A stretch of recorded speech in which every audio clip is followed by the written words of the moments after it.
Halo, perkenalkan saya Minarti, mahasiswa Fakultas Teknik dengan jurusan Sistem Informasi Universitas Mula Warman.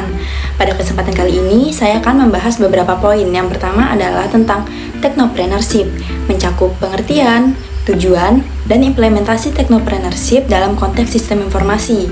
Kemudian, kita juga akan membahas tentang konsep bakar duit pada dunia startup. Selanjutnya adalah marketing mix, mencakup pengertian, tujuan, dan contoh implementasinya. Kemudian, membahas tentang business plan, mencakup pengertian, 4 kerangka business plan, serta manfaatnya. Dan yang terakhir adalah apa yang telah saya peroleh pada 1 semester ini yang mempelajari tentang technopreneurship. Masuk ke pembahasan pertama, ialah tentang technopreneurship. Yuk, simak lebih lanjut. Baik, jadi apa itu technopreneurship? Technopreneurship adalah gabungan antara teknologi dan kewirausahaan. Konsep ini melibatkan penggunaan teknologi untuk menciptakan, mengembangkan, dan mengelola bisnis yang inovatif. Dalam rangka mencapai tujuan technopreneurship, penting untuk memiliki sikap kreatif, inovatif, dan berani mengambil risiko. Technopreneurship adalah cara bagi individu atau kelompok untuk mengubah dunia melalui teknologi dan kewirausahaan. Jadi apa sih tujuan utama dari technopreneurship ini?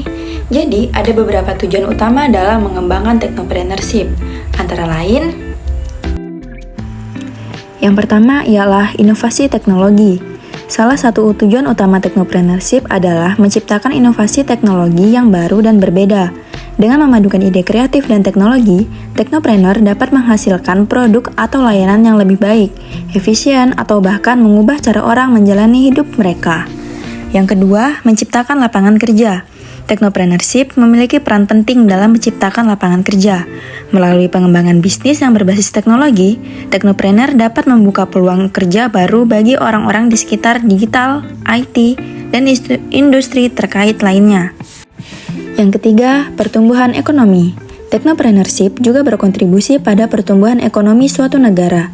Dengan mengembangkan bisnis teknologi yang sukses, technopreneur dapat memberikan kontribusi positif terhadap perekonomian melalui peningkatan pendapatan, investasi, dan ekspansi bisnis. Dan yang keempat, pengembangan solusi global. Technopreneurship tidak hanya berfokus pada pasar lokal, tetapi juga memiliki potensi untuk menciptakan solusi global. Dengan menggabungkan teknologi dan kewirausahaan, technopreneurship dapat menghadirkan solusi inovatif untuk tantangan global, seperti perubahan iklim, kesehatan, energi, dan banyak lagi. Nah, kan udah tahu nih pengertian sama tujuan technopreneurship. Selanjutnya ialah contoh implementasi technopreneurship dalam konteks sistem informasi. Implementasi technopreneurship dalam konteks sistem informasi dapat melibatkan kombinasi antara pemahaman teknologi informasi dengan pemikiran kewirausahaan. Berikut ini adalah beberapa contoh implementasi technopreneurship dalam sistem informasi. Yang pertama, pengembangan aplikasi inovatif. Seperti seorang teknopreneur di bidang sistem informasi dapat mengembangkan aplikasi inovatif yang menyelesaikan masalah nyata atau memenuhi kebutuhan pasar. Mereka dapat menggunakan pengetahuan teknis mereka untuk menciptakan solusi yang unik dan bernilai tambah. Selain itu, mereka juga harus mempertimbangkan aspek bisnis, seperti identifikasi target pasar, pengembangan model bisnis, dan strategi pemasaran. Yang kedua ialah sistem manajemen proyek. Dalam konteks technopreneurship, Anda dapat mengembangkan sistem manajemen proyek yang membantu organisasi dalam mengelola proyek-proyek mereka dengan lebih efisien. Anda dapat mengintegrasikan fitur seperti perencanaan, perencanaan kemajuan, kolaborasi tim, dan pelaporan proyek. Nah, penting nih bagi seorang teknopreneur di bidang sistem informasi untuk memiliki pemahaman yang kuat tentang teknologi informasi dan bisnis, kemampuan untuk mengidentifikasi peluang pasar, merancang solusi inovatif, dan mengelola proyek dengan efektif akan menjadi kunci kesuksesan dalam mengimplementasikan technopreneurship dalam konteks sistem informasi. Selanjutnya, kita akan membahas konsep yang dikenal sebagai bakar duit dalam dunia startup. Apa itu bakar duit dan bagaimana konsep ini diterapkan dalam industri startup? Mari kita cari tahu lebih lanjut. Pertama-tama, mari kita bahas apa arti sebenarnya dari bakar duit dalam konteks startup. Bakar duit merujuk pada praktik penggunaan modal dengan cepat dalam jumlah besar oleh perusahaan startup untuk mempercepat pertumbuhan mereka. Ini sering dilakukan dengan harapan bahwa pertumbuhan yang cepat akan membawa keuntungan jangka panjang di masa depan. Nah, sekarang kita tahu kan apa itu bakar duit? Nah, jadi ada beberapa alasan nih kenapa perusahaan startup menerapkan konsep ini. Antara lain, yang pertama adalah pertumbuhan cepat. Dalam industri startup yang sangat kompetitif, pertumbuhan yang cepat menjadi kunci keberhasilan. Dengan bakar duit, perusahaan dapat menginvestasikan dana dalam strategi pemasaran, pengembangan produk, dan perluasan pasar dengan cepat. Yang kedua, membangun pasar. Beberapa startup memasuki pasar yang belum mapan atau bahkan belum ada. Dalam situasi seperti ini, bakar duit dapat membantu mereka menciptakan dan membangun pasar baru dengan menciptakan permintaan melalui upaya pemasaran yang agresif.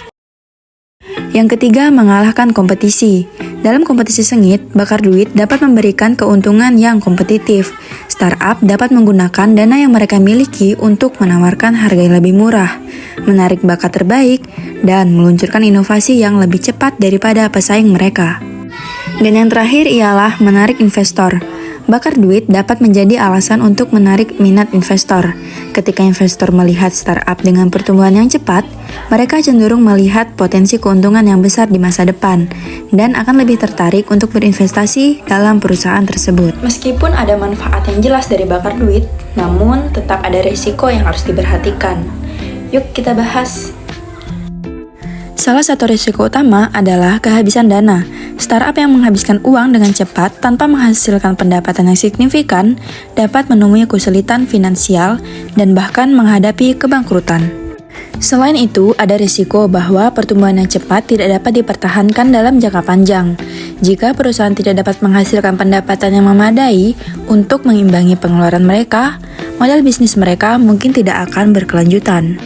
Terakhir, bakar duit dapat menyebabkan perusahaan mengalami tekanan dari investor dan pemangku kepentingan lainnya untuk mencapai hasil yang cepat. Tekanan ini dapat menghambat kreativitas dan inovasi jangka panjang. Nah, jadi apa nih kesimpulan konsep bakar duit dalam dunia startup? Meskipun bisa menjadi strategi yang efektif untuk mempercepat pertumbuhan, risiko-risiko yang terkait harus diperhitungkan dengan hati-hati. Setiap startup harus mempertimbangkan situasi dan tujuan mereka sebelum menerapkan konsep ini.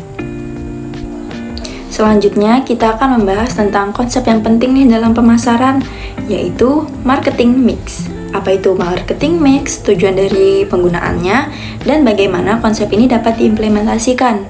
Mari kita bahas lebih lanjut. Pertama-tama, mari kita jelaskan apa yang dimaksud dengan marketing mix. Marketing mix adalah kombinasi dari 4 elemen utama yang digunakan oleh perusahaan untuk merancang dan mengimplementasikan strategi pemasaran yang efektif. Keempat elemen ini dikenal dengan 4P: produk, price, place, dan promotion. Sekarang mari kita bahas tujuan dari marketing mix. Yang pertama adalah memenuhi kebutuhan pelanggan. Tujuan dari marketing mix adalah memastikan bahwa perusahaan memahami dan memenuhi kebutuhan pelanggan dengan tepat, dengan memperhatikan elemen seperti produk yang sesuai, harga yang kompetitif, tempat yang mudah dijangkau, dan promosi yang efektif. Perusahaan dapat menciptakan nilai bagi pelanggan. Yang kedua, menciptakan penjualan dan pendapatan. Dengan menggunakan marketing mix dengan baik, perusahaan dapat meningkatkan penjualan dan pendapatan mereka dalam mengembangkan produk yang menarik, menetapkan harga yang tepat, menempatkan produk di pasar yang strategis, dan mempromosikan produk dengan baik. Perusahaan dapat meningkatkan minat pelanggan dan mendorong mereka untuk membeli. Yang ketiga, membangun citra merek. Marketing mix juga digunakan untuk membangun citra merek yang kuat dalam memilih elemen-elemen seperti kualitas produk, harga yang sesuai dengan nilai yang diberikan, tempat penjualan yang berkualitas, dan promosi yang tepat sasaran. Perusahaan dapat memperkuat citra merek mereka di mata pelanggan. Yang keempat, meningkatkan keunggulan kompetitif. Marketing mix membantu perusahaan untuk memiliki keunggulan kompetitif di pasar. Dengan mengoptimalkan setiap elemen dalam 4P, perusahaan dapat menciptakan nilai tambah yang membedakan mereka dari pesaing, baik melalui inovasi produk, harga yang lebih baik, jangkauan yang lebih luas, atau strategi promosi yang lebih efektif. Sekarang mari kita berikan contoh implementasi marketing mix dalam kehidupan nyata. Terdapat 3 contoh perusahaan yang mengimplementasikan marketing mix. Yang pertama ada Starbucks, kedua Apple, dan yang ketiga Coca-Cola. Yang pertama ialah Starbucks.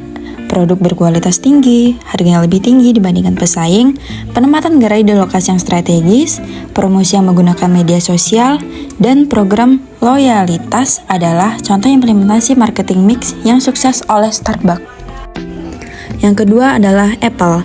Produk inovatif dan desain yang menarik, harga premium yang mencerminkan nilai merek, distribusi melalui toko retail eksklusif dan online, serta kampanye promosi yang fokus pada pengalaman pengguna adalah contoh lain dari penerapan marketing mix yang efektif oleh Apple.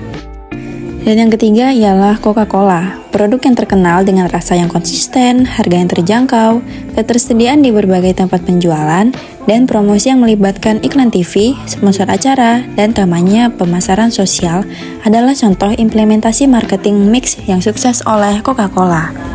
Nah, itu tadi beberapa contoh implementasi mix marketing dalam kehidupan nyata. Perusahaan-perusahaan ini telah mengintegrasikan elemen 4P dengan baik untuk mencapai tujuan pemasaran mereka. Itu tadi pembahasan kita tentang marketing mix. Semoga memberikan pemahaman yang lebih baik tentang konsep ini dan bagaimana diimplementasikan dalam segi pemasaran. Selanjutnya kita akan membahas tentang business plan. Apa itu business plan? Apa saja kerangka-kerangka utama dalam business plan? Dan apa saja sih manfaat bagi bisnis? Mari kita bahas lebih lanjut. Pertama-tama, mari kita jelaskan apa yang dimaksud dengan business plan. Business plan adalah dokumen tertulis yang menggambarkan rencana bisnis lengkap suatu perusahaan, mencakup tujuan, strategi, dan langkah-langkah yang akan diambil untuk mencapai kesuksesan bisnis. Business plan adalah panduan rinci yang membantu pemilik bisnis dan pemangku kepentingan dalam mengambil keputusan yang tepat dan mencapai hasil yang diinginkan. Baik, sekarang kita akan membahas tentang kerangka utama dalam business plan. Yang pertama ialah kerangka keuangan. Bagian ini mencakup informasi keuangan yang berkaitan dengan bisnis, seperti proyeksi pendapatan, bisnis operasional, analisa laba rugi, neraca, arus kas, dan kerangka keuangan ini membantu pemilik bisnis dan investor dalam mengalami potensi keuangan bisnis dan mengidentifikasi kebutuhan pendanaan. Yang kedua ialah kerangka konsep bisnis. Ini adalah bagian yang menjelaskan konsep bisnis secara mendalam. Termaksud di dalamnya adalah visi, misi, nilai-nilai inti, provisi nilai, segmentasi pasar, dan analisis pesaing. Kerangka konsep bisnis ini membantu pemilik bisnis dalam memahami pasar yang dituju, kebutuhan pelanggan, dan bagaimana bisnis akan memenuhi kebutuhan tersebut dengan cara yang unik. Yang ketiga ialah kerangka operasional. Bagian ini merinci operasional bisnis, termasuk lokasi fisik, fasilitas, rantai pasokan, sistem manajemen, produksi, dan kebutuhan sistem daya manusia. Kerangka operasional ini membantu pemilik bisnis dalam merencanakan dan mengorganisasi sumber daya dan proses secara operasional yang diperlukan untuk menjalankan bisnis dengan efisien dan efektivitas.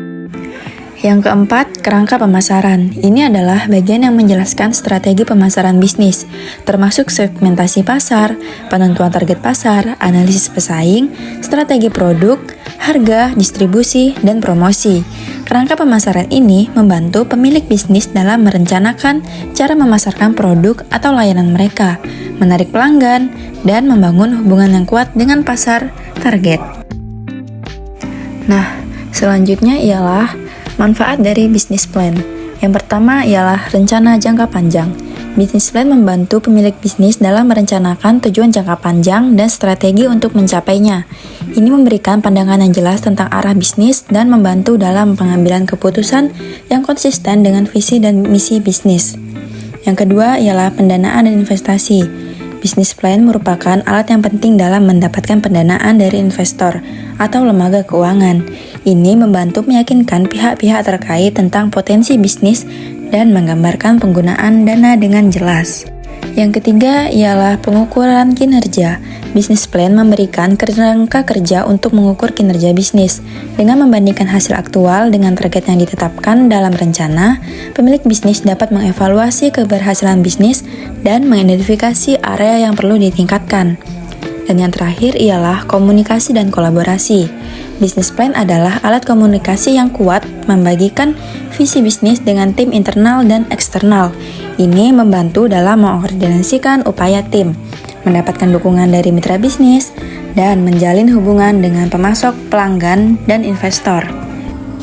Itulah beberapa manfaat dari bisnis plan. Dengan merencanakan dengan cermat dan mengikuti kerangka yang tepat, bisnis memiliki peluang yang lebih baik untuk mencapai kesuksesan jangka panjang. Nah, masuk ke pembahasan terakhir nih, yaitu apa sih yang saya peroleh selama 1 semester mempelajari Technopreneurship. Yang pertama ialah mampu mengidentifikasi peluang. Memahami cara mengidentifikasi peluang bisnis yang berhubungan dengan teknologi dan inovasi. Kedua, pembuatan model bisnis.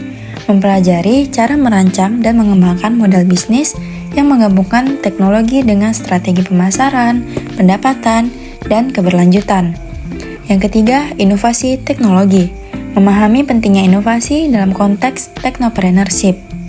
Mempelajari tentang perkembangan teknologi terbaru dan bagaimana mengintegrasikan dalam bisnis.